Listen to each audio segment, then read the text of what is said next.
Pessoalmente também gostaria de agradecer a professora Liz Medeiros, da Universidade Federal do Piauí, que vem aí traçando uma parceria e bastante diálogo com a sociedade, pensando inclusive no avanço da especialidade dentro do estado do Piauí.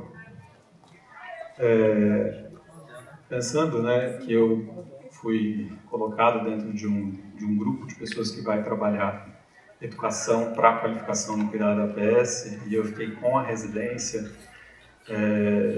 tive bastante reflexões em como eu iria dirigir, o que eu poderia trazer hoje aqui, tentando atrelar a residência de medicina de família à qualificação do cuidado na APS. E eu acho que para a gente falar de residência, não só da medicina de família e comunidade, para mim era importante abordar contextualmente, criticamente, aonde essa residência hoje se insere, né? A residência médica no Brasil ela não se insere hoje de uma forma estável e certamente, né, não é dentro dos nossos arcabouços da formação médica e do próprio arcabouço educacional no Brasil o nosso maior ponto de fortalecimento, né, e de entrega de profissionais de forma sistematizada ao sistema de saúde. E muito disso vem pelo nosso contexto. Eu começo trazendo um pouco do nosso contexto para que vocês reflitam comigo as dificuldades, as potencialidades e para onde talvez a gente queira aí navegar nos próximos anos, né?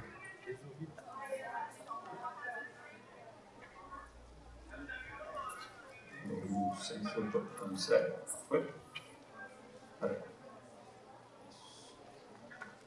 Bom, essa semana, para quem ainda não esteve em contato, né, nós tivemos a publicação do relatório Demografia Médica no Brasil, né, na sua versão 2025, que é uma coautoria da Faculdade de Medicina da USP, dessa vez com o Ministério da Saúde, a Organização Pan-Americana de Saúde, que traz aí para nós, né, o atual cenário do ponto de vista da formação do Brasil, né. O Brasil, em 2024, esses dados precedem, né, 2025, mas em 2024 contava com 448 escolas médicas no país. Essas escolas médicas hoje, majoritariamente dentro de instituições de ensino superior privadas, né? 448 escolas com mais 95 em previsão dentro do edital do Mais Médicos, né? Sendo que 177 se encontram em pedidos judiciais, né, que tramitam no MEC aí em 2024. Ao lado a gente observa, né, que nós saltamos nos últimos 20 anos exatamente para praticamente mais do que o quádruplo do número de escolas, né, e esse aumento de escolas que tem intimamente uma ligação com a expansão da força de trabalho médica, portanto, né, uma perspectiva de provisão e distribuição de médicos dentro do sistema de saúde, ela se fez de uma natureza, a exemplo do Brasil, que é um dos países que trata a expansão da formação médica como uma possibilidade de expansão da própria retenção, né, da força médica, ela se fez de uma natureza majoritariamente privada. Felizmente, aqui pelo gráfico, pela extensão do telão, vocês não conseguem observar, mas no segundo gráfico mostra-se a proporção de crescimento das escolas com vagas de natureza privada. Agora entendi como isso aqui funciona. Esse número, né, de 448 é importante que a gente contextualize ele, porque ele não é um número unicamente ligado a um crescimento do aparato educacional, mas a confluência, na realidade, de diversos mecanismos de expansão e redistribuição da força de trabalho médico. E aí, se a gente olha desde o momento operativo inicial do Sistema Único de Saúde, vários elementos tentaram, na realidade, tanto trabalhar a distribuição quanto a expansão da força de trabalho médica. A gente olha isso pela perspectiva das mudanças curriculares, que em um determinado momento reorientam a formação dos currículos para que sejam significativos para a atuação dentro do Sistema Único de Saúde, algo que a gente vê extremamente presente desde 2001 até a reforma de 2014, mas para além das mudanças que são do cunho unicamente curricular, né, outras estratégias que aí são subdivididas por esse autor entre os programas de recrutamento, né, como o PITS, o PROVAB, entram também dentro da perspectiva da gente conseguir expandir e também prover ao mesmo tempo. Talvez o maior marco, que para nós é mais recente, né, é quando esses dois mecanismos se tornam sinérgicos, tanto a expansão quanto a redistribuição, né, através de um programa de recrutamento e expansão de vagas e cursos de medicina, que tem aí o seu marco importante dentro do programa Mais Médicos. E aí é interessante a gente olhar para isso e como que isso chega eventualmente dentro da perspectiva da residência médica.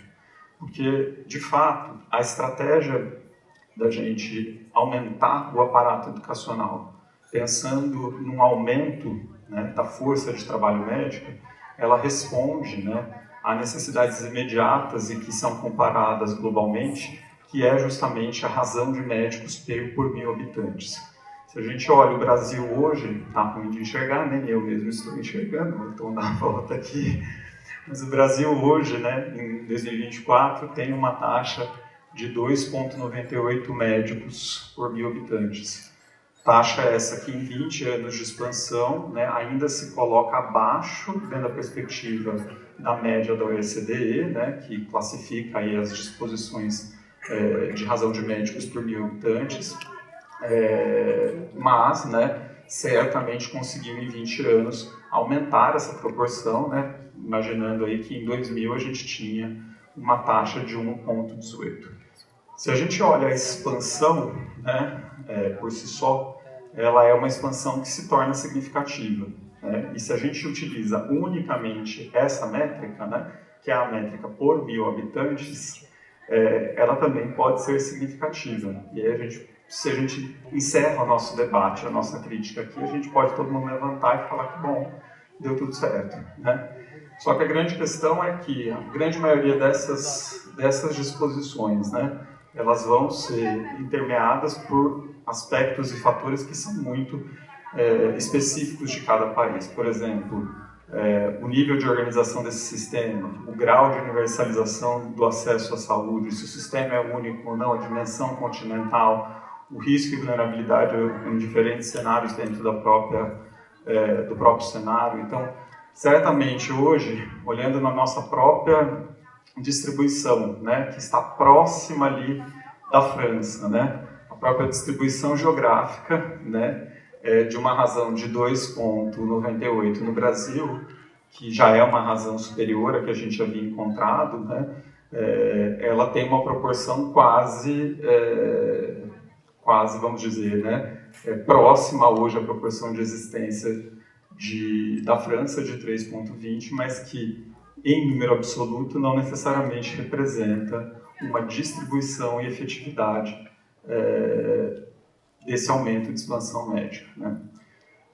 O cenário atual que a gente se encontra, né, que, de um ponto de vista estrutural, político e organizacional, em termos de regulação, né, da própria ensino superior e da educação médica no Brasil, apontam apenas para um cenário de projeção, né? É difícil, na realidade, que essa expansão hoje ela seja retraída, ela vai ser uma expansão crescente, ela pode ser atenuada, mas é uma expansão que se projeta para 2035, né, 1,15 milhões de médicos no Brasil, com uma proporção de 5,25. Mas veja, se a gente adotar unicamente essa perspectiva, dá para a gente levantar e ir embora porque deu tudo certo, né? A grande questão é que a distribuição, quando a gente olha ela a nível geográfico, né, ela ainda se concentra. Então a gente aumentou na proporção de médicos por 1.000 habitantes globalmente, mas a gente ainda concentra taxas, inclusive, extremamente altas em algumas localidades do país. O primeiro mapa mostra, né, a razão de médicos por 1.000 habitantes em 2024, com alta concentração dentro da região sudeste. Isso pode se explicar pelo aumento, pelo contingente populacional maior desses estados, mas a variação é extremamente gritante, por exemplo, quando a gente olha com estados que têm, na realidade, algumas distribuições populacionais semelhantes, mas que têm razões muito ínfimas ainda da razão de médicos por 1.000 habitantes. Mais gritante do que isso é a projeção em 10 anos, né, dessa análise inicial de 2024, onde com as atuais ações e estratégias que hoje fomentam, né, o trânsito e a fixação de médicos em diferentes lugares do país, há pouca perspectiva, inclusive, da gente mudar hoje essa distribuição dentro do cenário nacional. Recentemente, o Scheffer, que é autor do relatório que foi lançado nessa quarta, antes lança essa publicação, né? Tentando trazer um foco específico justamente a qual foi o nosso fenômeno de expansão da força de trabalho médica, trazendo algumas conclusões que são importantes para a gente pensar, sobretudo quando a gente olha para um sistema, né, que é orientado pela própria atenção primária, um sistema que prevê, né, um cuidado sensível, um cuidado culturalmente referenciado, né, de que forma isso tem sido feito, né, esse sistema que tanto carece de força de trabalho, como que a expansão que tem sido articulada pode eventualmente ressoar. E algumas conclusões são marcantes e não são necessariamente dedutivas de uma perspectiva sólida, né, mas nos colocam para refletir. Primeiro, né, de que a nossa expansão é majoritariamente impulsionada por instituições privadas. Em geral, né, há o aumento da densidade médica, mas municípios grandes e ricos concentram a maior parte dessa expansão. Eu não trouxe aqui para vocês verem, mas um dos elementos centrais hoje apontam sobre a polivalência de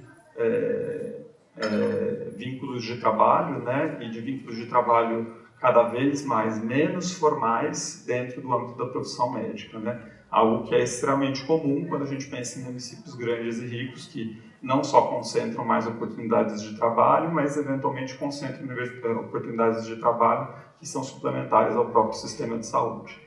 Outra conclusão marcante, né, de que as cotas raciais e sociais foram eficazes nas instituições públicas, mas ainda inexistem ou são meramente simbólicas dentro das instituições privadas, né? E assim, tendo como um contraponto, né, nas instituições privadas, ainda estudantes que são majoritariamente brancos, né, e provenientes de escolas particulares. E o cenário, né, quando a gente olha hoje em força de trabalho médica em 2024, né, assim colocado pelo relatório, é um cenário que apresenta hoje a força de trabalho no Brasil com uma divisão, né? A divisão de 59,1% dos médicos sendo médicos especialistas, assim definidos os que possuem, na realidade, uma especialidade através da conclusão e formação por um programa de residência médica, ou a titulação, né, conferida pela Associação Médica Brasileira, respeitando-se os critérios, né, que permitam esse médico pleitear esse título, e 40,9% dos médicos no país sendo médicos generalistas, né, e o termo médico generalista se crava no Brasil com uma dificuldade muito complexa, né, de quem é esse médico generalista, se é a formação generalista, se é um conhecimento generalista que é base para o desenvolvimento de outras linhas de atuação dentro da formação médica, né. Se a gente olha, né, nas próprias diretrizes curriculares de 2014, o caminho para esse médico generalista, ele é colocado como, né, aquele que tem a capacidade para atuar nos diferentes níveis de atenção à saúde, né? Em algum outro momento se cita médico generalista. Trago para vocês a minuta da resolução da revisão da comissão do Conselho Nacional de Educação. Sabe Deus se esse texto será o texto, qual é o texto, né? Mas é o texto que está aí, né? E que vai apontando para um caminho, novamente, né, de um graduado preparado para estar em todos os níveis de atenção à saúde, com ênfase na atenção primária, né, garantindo a integralidade do cuidado e contribuindo para a construção de um sistema de saúde centrado nas necessidades do paciente. Acresce, inclusive, que para este mesmo médico generalista, né, os cuidados paliativos devem ser um objetivo de formação e dentro do seu perfil, né, para que ele realize ali a capacidade de promover o alívio do sofrimento, a qualidade da vida, especialmente em pacientes em fase terminal. Né? O posicionamento de trazer essas diretrizes, de forma alguma, me coloca no lugar de criticar esse perfil. Né? Esse perfil, centralmente, para mim, é um perfil de expectativa de formação. Né? O médico que tem um conhecimento capaz de entender diferentes níveis de atenção à saúde, que mobiliza as organizações do sistema, é um médico que tem eficácia dentro do sistema de saúde. Um médico que reconhece os processos de fim de vida é um médico que traz habilidades e contribuições importantes. Mas a pergunta é, esse é o nosso graduando? E esse é o médico que sai hoje da faculdade de medicina? Esse é o médico que a gente quer na entrada do nosso sistema de saúde? É interessante quando a gente olha para outras realidades, né? E claro, né? Salvo todos os seus recursos, salvo todas as suas particularidades e centralmente né, a ausência de dificuldades que a gente tem dentro do Brasil.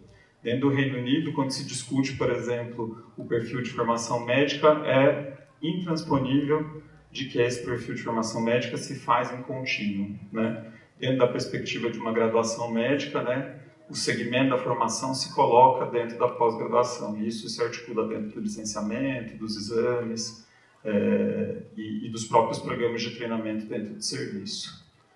O mesmo se acontece dentro do Canadá, né?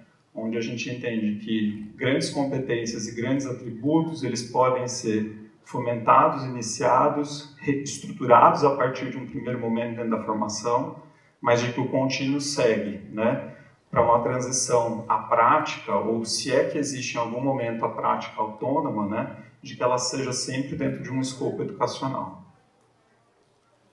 E aí, qual é o nosso cenário para talvez trabalhar justamente isso? Porque é importante entender que hoje há um discurso silencioso e quieto dentro do Brasil, né, de que a graduação médica ela é uma terminalidade, e uma terminalidade que, por lei ou por diretriz, diz, né, pronto para atuação em todos os níveis de saúde. O contraponto a isso seria quais são as nossas ofertas na realidade de uma educação, um treinamento e um contínuo educacional. E, de fato, no Brasil, hoje, o modelo que se vincula ao treinamento em serviço, à exposição prática com pacientes dentro de sistemas reais e dentro do próprio SUS, é a residência médica. Mas que em 20 anos de expansão, né, erodiu em termos da sua capacidade em relação à expansão da graduação médica. Nesse gráfico vocês podem ver, nos últimos anos, a crescente dos números de alunos matriculados em cursos de graduação, né, sendo abaixo os médicos cursando a residência médica em seu primeiro ano. Né. Em 2024, né, a proporção imediata de graduados imediatos, né, naquele ano, em 2023, era de 32 mil graduados para 16 mil vagas de residência em acesso direto, não sendo considerado os outros candidatos que vêm excedentes dos anos de graduação. Né? Então, há uma defasagem importante hoje sobre a oferta de residência médica dentro do país, e não só da residência médica em si, mas a oferta de um contínuo educacional. Né? Isso vai se explicitando cada vez mais, né? Sobretudo nas escolhas das especialidades. Né? Por mais que hoje nós temos, né, uma certa prevalência, né, em especialidades, vamos dizer assim, né, de cunho geral, né, do conhecimento geral e de ênfase, inclusive, ao próprio sistema de saúde, né, no quantitativo dessa defasagem, né, e num país que hoje entende que há dificuldade, inclusive, de acesso às especialidades, né, o quanto que estes programas, de fato, têm formado, né, mas também respondido às demandas assistenciais dos diferentes cenários de ensino. Né. Certamente, se a gente expor esse slide, apagar o Cantos que ele falar, você precisa dessas especialidades no seu município, atuando no SUS, e aqui tivessem secretários municipais de saúde, todos diriam que sim. Né. Existe, em alguns, né, dos nossos cenários de especialidade, um controle importante do ponto de vista de vagas, sobretudo para uma regulação do mercado privado, né, e centralmente hoje um financiamento de muitos programas que são destinados à atuação privada, não só à atuação para dentro do SUS. E aí eu trago um pouco da minha especialidade, né, que é uma especialidade que se orienta, se organiza dentro de uma perspectiva de ser, né, atuante, estruturante dentro da atenção primária. Ainda somos em 15.542 especialistas, o que não necessariamente imediatamente resolve, né, os pontos de atenção e de trabalho na atenção primária no país. Não somos amplamente distribuídos, né, ainda seguimos a mesma concentração da relação médicos por 1.000 habitantes. Mas tem alguns elementos que hoje, para nós, têm sido importantes em tentar construir, né? Centralmente, uma melhoria na qualidade desses profissionais, mas também como comunicar, né, a relevância da residência médica, do programa de treinamento em residência médica, em conjunto com o provimento. Isso não vai ser o grande delongar da apresentação, inclusive porque esse é um material disponível, mas eu trago um pouco para vocês a produção da Sociedade Brasileira de Medicina de Família, que neste último ano construiu, né, as EPAs nacionais em Medicina de Família e Comunidade. Né, esse material pode ser acessado, né, pelo site da SBMFC, né, e tem todo um portal ali que explica um pouco das EPAs. Mas, centralmente, a nossa ideia, né, ao construir esse recurso educacional que hoje se tornou também um elemento de possível, né, diálogo para a qualidade da atenção primária, foi um revisitar dentro da perspectiva da formação em medicina de família, tentando articular quem é, né, a médica e o médico de família e qual é a sua relevância para dentro do sistema de saúde. Centralmente, a especialidade ela era definida em alguns momentos através de sua matriz de competências, né? Só que definida com 390 componentes, né? Então, 390 itens dizendo o que uma médica ou um médico de família conseguia fazer. Isso se torna muito complexo, porque há uma dificuldade para avaliar, né, se esse médico ou essa médica está atingindo esses parâmetros profissionais, né, bem como uma dificuldade muito grande a gente comunicar isso para dentro do próprio cenário, da própria atenção primária à saúde. E aí, com esse caminho de entender que 390 componentes traz uma dificuldade grande para a observação direta e não necessariamente verifica, né, a preparação para as atividades profissionais, nos surge, né, a possibilidade, o caminho de construir EPAs. Né? Isso é um caminho que não surge da diretoria, mas que emerge justamente em entender como os programas de residência médica conseguem melhorar a sua qualidade, conseguem articular, inclusive, a sua relação com o cenário de ensino, e isso desencarreta aí, desde 2023, né, vários processos e parcerias que vão habilitar a formulação dessas EPAs.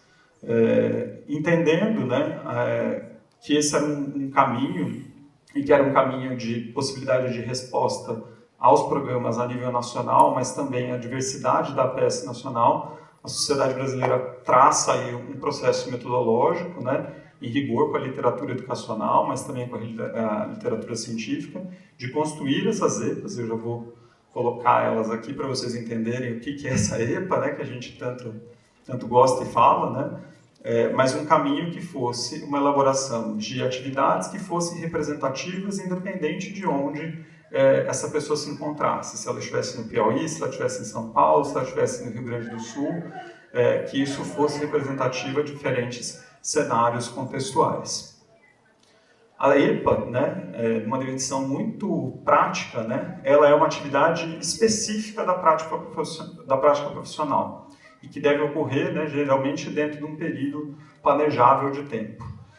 A gente sabe muito hoje dentro das residências ou até mesmo dos programas educacionais nas definições de competências, né? Então, aquele grande arranjo de objetivos, de aprendizagem, do que se deve saber, como fazer. A EPA em si, ela não é um descritor do conhecimento, da habilidade, da atitude, mas um descritor de uma prática profissional que é inerente, né, e específica àquela profissão, né? Na residência médica, ao termos EPAs, né, a ideia é que o residente, ao longo do seu processo formativo, ele seja confiado em relação àquela atividade profissional e que ele consiga, ao longo daquele caminho, a partir da atividade profissional, né, receber uma confiança de que você pode realizar aquela prática de forma não supervisionada.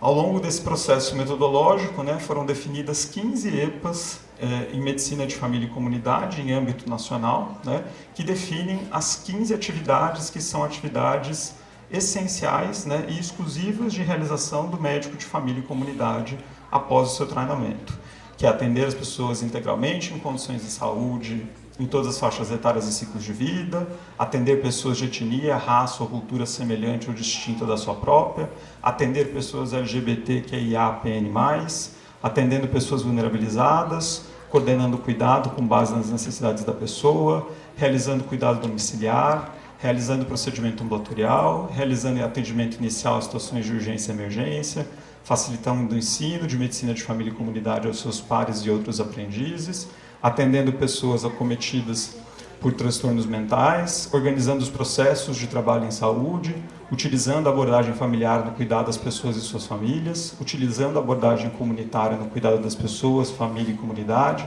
promovendo acesso e continuidade do cuidado e promovendo saúde planetária em seu contexto. E aí a ideia de quando a gente traz a EPA, para além de ser um estruturante curricular, é de que se fique muito claro qual é a expectativa de atuação de um profissional médico dentro da atenção primária. E com a perspectiva, né, de que isso se referenda, né, de norte a sul no país, né, pelos representantes e pelo próprio processo metodológico de construção, né.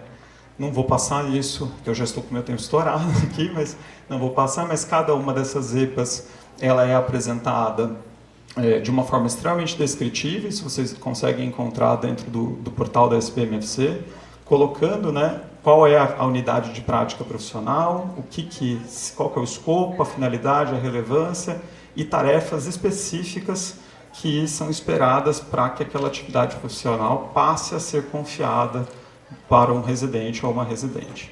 Então, aqui só para vocês terem como exemplo, né, cada uma dessas EPAs tendo as suas tarefas, né, e os seus balizadores aí que garantem a confiança às atividades profissionais. E o caminho hoje da ideia de definir EPAs, por mais que seja dentro de um âmbito muito específico de um programa educacional, né, é de que esse construto de rigor metodológico, científico, com diversidade, né, ele passa a ser um construto para diversos diálogos. O diálogo de como a gente avalia residentes, o diálogo de como que tem que ser os nossos programas de residência, porque não necessariamente os nossos programas hoje respondem a estruturas que permitem observação direta, avaliação seriada, atendimento para a par, observação, né? Há uma necessidade de reformatar a residência, né? E esse processo é um processo que precisa, inclusive, ter um subsídio que não seja da escolha deliberativa do que eu quero fazer ou como fazer, mas pelo que eu estou fazendo isso e com quais objetivos, né?